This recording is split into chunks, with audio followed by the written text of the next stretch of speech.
আপুনি হয়তো নাজানে আপোনাৰ অজ্ঞাতে আপোনাৰ প্ৰেমত পৰিছিলোঁ আপুনি নজনাকৈ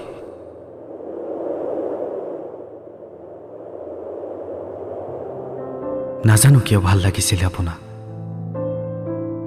আপোনাৰ প্ৰতিটো কথাই মোৰ বাবে হৈ পৰিছিল প্ৰতিটো দিনৰ এটি কবিতা আপোনাৰ অজ্ঞাতে মই আপোনাৰ প্ৰেম চহৰত প্ৰৱেশ কৰিছিলোঁ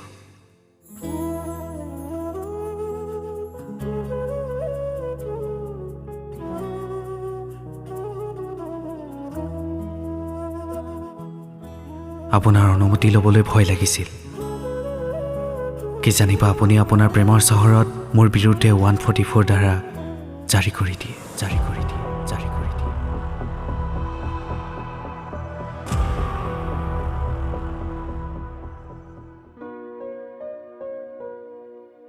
নাজানো মোৰ ভালপোৱাবোৰ কিমান দূৰ সঁচা হয় কিন্তু আপোনাৰ প্ৰতি থকা মোৰ ভালপোৱাবোৰ আপুনি ভবাতকৈও হয়তো বহু গুণে ওপৰত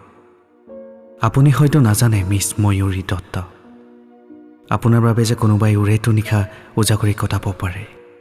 কেৱল আপোনাৰ এটি ফোন কল বা SMS-ৰ বাবে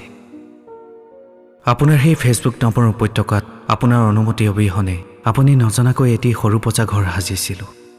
য'ত আছিল মোৰ আপোনাৰ প্ৰতি থকা ভালপোৱা আৰু অভিমানবোৰৰ সৰু সৰু টোপোলাবোৰ আপোনাৰ অনুমতি অবিহনে আপুনি আহিব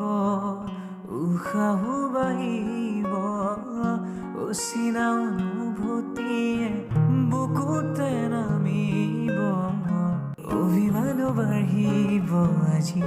কাষৰতে ৰলে